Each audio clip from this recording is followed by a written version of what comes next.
এক মুস্তাফিজকে নিরাপত্তা দিতে না পারলে পুরো বাংলাদেশকে নিরাপত্তা দিতে পারবে বলে ভারত আমার মনে হয় না।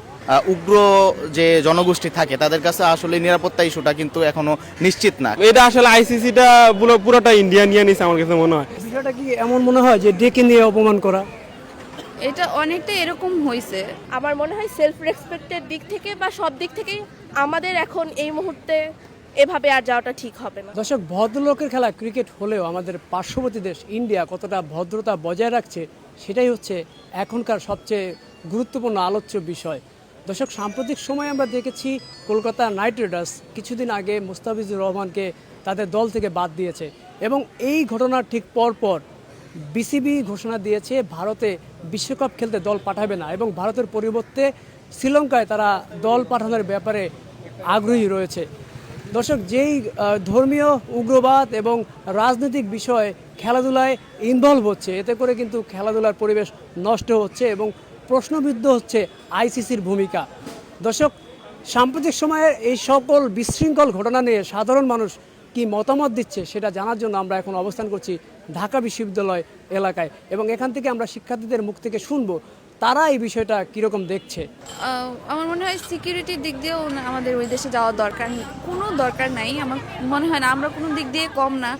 ওরা এরকম করবে, আমরা কেন যাইতে যাবো ওদের এখানে? আমার মনে হয় এটাই ঠিক আছে। সেলফ রেসপেক্টের দিক দিয়েও ঠিক আছে আর সব দিক দিয়েই ঠিক আছে। এটা একদমই ভালো একটা ডিসিশন। বিষয়টা কি এমন মনে হয় যে ডেকে নিয়ে অপমান করা? এটা অনেকটা এরকম হয়েছে। ডেকে নিয়ে তো অপমান করলো। যেহেতু মুস্তাফিজের নিরাপত্তা ভারত দিতে পারবে না, সেখানে তো সমগ্র দলের নিরাপত্তার বিষয় আসে। তো এই সিদ্ধান্ত বিসিবি যে নিল, এটা কি ঠিক আছে? বিসিবি যেটা নিছে এটা খুবই ভালো ডিসিশন নিছে। যেহেতু মুস্তাফিজ একজন খেলোয়াড় হিসেবে ওনার ওই দেশে যে সিকিউরিটির অভাব হবে, অবশ্যই অন্য খেলোয়াড়দেরও অভাব হবে সিকিউরিটির। এটাই আমার মনে হয় ভালো ডিসিশন হয়েছে। ভারতের যে হিন্দুত্ববাদী গোষ্ঠী, উগ্র গোষ্ঠী, সেই উগ্র গোষ্ঠীর সমর্থন জানিয়ে ভারত প্রশাসন মুস্তাফিজকেও ফেরত পাঠিয়ে দিয়েছে এবং তার পরিপ্রেক্ষিতে বা প্রতিক্রিয়া হিসেবে বিসিবি যে সিদ্ধান্ত নিয়েছে আমরা এটাকে সাধুবাদ জানাই এবং স্বাগত জানাই। বাংলাদেশের একজন নাগরিক হিসেবে আমার এই প্রতিবাদ জানানোর অধিকার রয়েছে। ইন্ডিয়ার পরিবর্তে শ্রীলঙ্কায় খেলতে চেয়েছে, এটাও একটা যৌক্তিক কারণ যেখানে মুস্তাফিজ একজন খেলোয়াড় নিরাপত্তা দিতে পারে না, সেখানে পুরো টিমের কীভাবে নিরাপত্তা দেবে।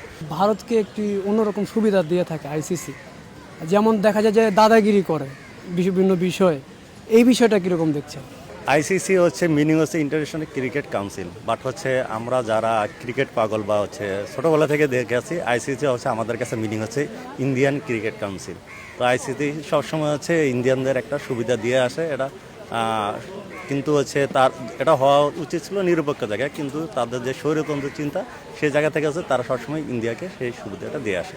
আমরা যেটা দেখলাম যেভাবে ওনাকে আমাদের দেশে আবার পাঠানো হলো বা ওনাকে বাদ দেওয়া হলো, আমার মনে হয় সেলফ রেসপেক্টের দিক থেকে বা সব দিক থেকেই আমাদের এখন এই মুহূর্তে এভাবে আর যাওয়াটা ঠিক হবে না। মুস্তাফিজের মতো বিশ্বমানের একটা প্লেয়ার ওরা ভালো মতো ইউটিলাইজ পর্যন্ত করছে।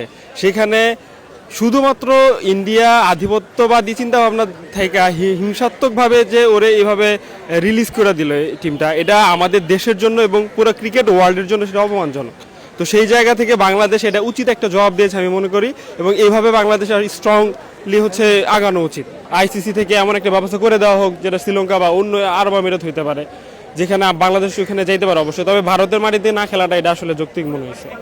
বর্তমান সময়ে এসে মনে হচ্ছে যে ক্রিকেট খেলাটাও মনে হয় ইন্ডিয়ার একটা খেলা, আর যে বাদবাকি দেশগুলো আছে তারা সহযোগী। বিষয়টা কি আপনাদের কাছে এমনই মনে হয়?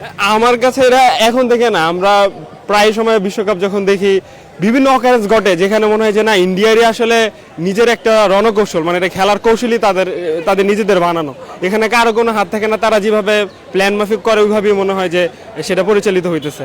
সো এটা আসলে আইসিসিটা পুরোটা ইন্ডিয়া নিয়ে নিছে আমার কাছে মনে হয়।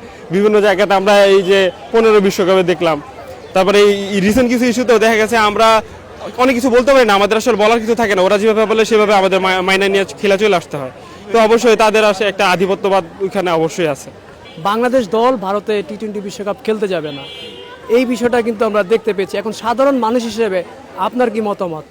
এই সিদ্ধান্ত কি সঠিক কিনা? আচ্ছা, এটা আমি মনে করি যে মুস্তাফিজকে বাদ দেওয়া এটা টোটালি হচ্ছে একটা ক্রিকেটের মধ্যে রাজনীতিটা আসলে আনা উচিত না কোনোভাবেই। কারণ আমরা এর আগে দেখেছি যে হচ্ছে পাকিস্তানের সাথে ভারতের যে ক্ল্যাশটা ছিল সেজন্য এই ফ্র্যাঞ্চাইজি লিগগুলোতে আইপিএলে পাকিস্তানের খেলোয়াড় খেলতে পারতো না। তো এখন দেখা যাচ্ছে যে বাংলাদেশের সাথেও যদি সেম বিষয়টাই করা হয় তাহলে এখন পাকিস্তান যেমন তারা হচ্ছে সিদ্ধান্ত নিয়েছিল তখন যে হচ্ছে তারাও হচ্ছে আইপিএলে তাদের খেলোয়াড় পাঠাবে না। তো আমি সেদিক থেকে মনে করি যে যেহেতু মুস্তাফিজের নিরাপত্তা ইস্যু এখানে জড়িত, সেজন্য বাংলাদেশের তারা যে সিদ্ধান্ত নিয়েছে, বিসিবি যে সিদ্ধান্তটা নিয়েছে যে হচ্ছে তারা যে হচ্ছে টি-20 ওয়ার্ল্ড কাপ যেটা ভারতে খেলবে না, তারা শ্রীলঙ্কায় খেলার জন্য দাবি জানিয়েছে। এটা আমি যৌক্তিক মনে করি, কারণ হচ্ছে উগ্র যে জনগোষ্ঠী থাকে তাদের কাছে আসলে নিরাপত্তা ইস্যুটা কিন্তু এখনও নিশ্চিত না। কারণ দেখা গেছে যে সে ভারতীয় সরকার যদি নিরাপত্তার জন্য তারা কঠোর ব্যবস্থা গ্রহণ করেও তারপরে উগ্র জনগোষ্ঠী যদি কোনোভাবে হামলা করে ফেলে বা খেলোয়াড়রা যদি হামলার শিকার হয়, সেটা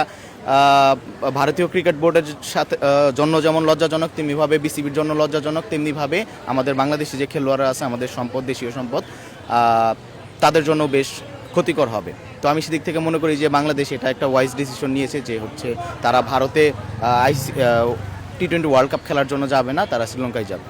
ভারতের যে একক আধিপত্য বিরাজ করছে, এর কালো ছায়া ক্রিকেট অঙ্গনে কি অন্ধকার নামিয়ে আনবে কিনা? আচ্ছা, এটা আসলে অনেকে অনেক সময় মজা করে বলে যে আইসিসি মানে হচ্ছে ইন্টারন্যাশনাল ক্রিকেট কাউন্সিল না, আইসিসি মানে হচ্ছে ইন্ডিয়ান ক্রিকেট কাউন্সিল। তো আমরা অনেক সময় দেখেছি এর আগে বিগত সময়গুলোতে বিভিন্ন ম্যাচ ফিক্সিংয়ের ক্ষেত্রে বা হচ্ছে আম্পায়ার ফিক্সিংয়ের ক্ষেত্রে আমরা দেখেছি যে আম্পায়ারের সিদ্ধান্তগুলো ভারতীয় দলের দিকে যাচ্ছে অনেক সময়, বা হচ্ছে তাদের দিকে ফেভার করতেছে। তো এই জিনিসগুলো আসলে ক্রিকেটের মধ্যে এই যে স্বচ্ছতা জিনিসটা, জবাবদিহিতার যে বিষয়টা, এগুলো আসলে থাকা উচিত আমি মনে করি।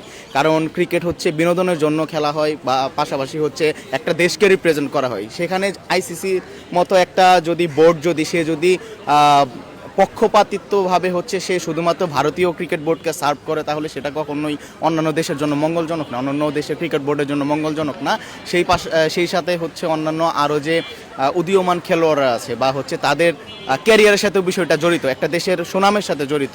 তো আমি মনে করি যে সেদিক থেকে আইসিসি যদি এরকম পক্ষপাতিত্ব আচরণ করতে থাকে তাহলে সেটা অবশ্যই অন্যান্য দেশের ক্রিকেট বোর্ডের জন্য খুবই খারাপ দিক বয়ে আনবে, এবং হচ্ছে সেই দেশগুলোর তাদের যে ক্যাপাবিলিটিগুলো থাকে সেগুলো সঠিকভাবে প্রকাশিত হবে না। আন্তর্দেশীয় সম্পর্কে যে রাজনৈতিক প্রভাব, সেটি ইন্ডিয়া বরাবরই দেখিয়ে এসেছে। সেটা বিগত সময় পাকিস্তানের সাথেও দেখিয়েছে এবং বর্তমানে বাংলাদেশের তো দেখাচ্ছে। এবং এই জের তারা টানছে উগ্র ধর্মান্ধতা থেকে। তো আমরা মনে করি যেহেতু মুস্তাফিজ কলকাতা নাইট রাইডার্সে খেলে যেতে পারবেন না নিরাপত্তা ইস্যু সংক্রান্ত কারণে, সেক্ষেত্রে পুরো বাংলাদেশ টিম তো সেখানে যাওয়ার প্রশ্নই আসে না। এক মুস্তাফিজকে নিরাপত্তা দিতে না পারলে পুরো বাংলাদেশকে নিরাপত্তা দিতে পারবে বলে ভারত আমার মনে হয় না। সেক্ষেত্রে বিসিবি যে ডিসিশন নিয়েছে তাকে অবশ্যই সে ডিসিশনকে আমরা স্বাগত জানাই। সে ডিসিশন যৌক্তিক, এবং খেলাধুলার মধ্যে রাজনীতি না আসুক সেটা আমরাও চাই, সেটা সারা বিশ্বের সকল মানুষই চায়। কিন্তু ভারত মনে হয় এখান থেকে কিছুটা দূরে সরে গেছে। ভারত তো আমরা সবসময় দেখি যে তারা বিভিন্ন সুবিধা নিতে চায়, বিভিন্ন টুর্নামেন্ট হোক বা সিরিজ আয়োজন হোক। সেই ক্ষেত্রে সাধারণ মানুষ হিসেবে আপনার মন্তব্য কী? দেখুন, আমাদের বাংলাদেশের দুইটি খেলা সবচেয়ে বেশি জনপ্রিয়, একটা হচ্ছে ফুটবল, একটা হচ্ছে ক্রিকেট। ফুটবলে ফিফা যেমন সার্বজনীন, আইসিসি কিন্তু তেমন সার্বজনীন হতে পারেনি, কারণ আইসিসির একটি বৃহৎ অংশের আয় কিন্তু ইন্ডিয়া থেকেই আসে। সেক্ষেত্রে তারা ইন্ডিয়াকে যে সুবিধা দেয় সেটা সম্পূর্ণ অযৌক্তিক। যদি আয়ের দিক চিন্তা করে ইন্ডিয়াকে সুবিধা দিতে যায়, তাহলে কিন্তু অন্যান্য দেশের যে ক্রিকেট খেলুড়ে দেশগুলো আছে তাদের সাথে একটি অন্যায় হয় এবং অনেক ডিসিশন ইন্ডিয়ার পক্ষে যায়, সেটি একেবারেই হওয়া উচিত নয়।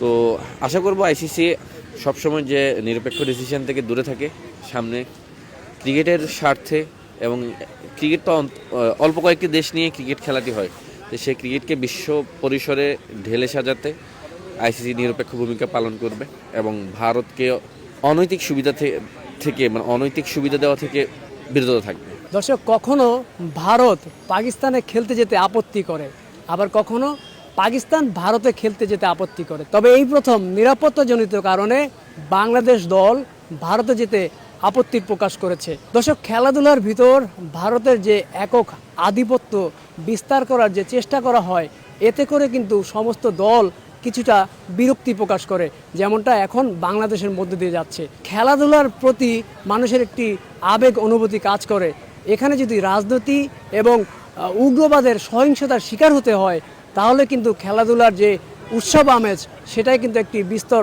প্রশ্ন এসে দাঁড়াবে।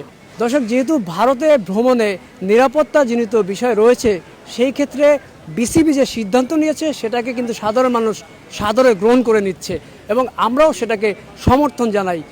বাংলাদেশ দল নিরাপদে ভ্রমণ করুক এবং তাদের খেলার যে কার্যক্রম সেটা যেন তারা মানসিকভাবে একটি সুন্দর পরিবেশ পায়, সেই পরিবেশ আইসিসির কাছে আমরা চেতেই পারি এবং বিসিবি যে উদ্যোগ নিয়েছে সেটাকে আমরা সকলেই সাধুবাদ জানাই।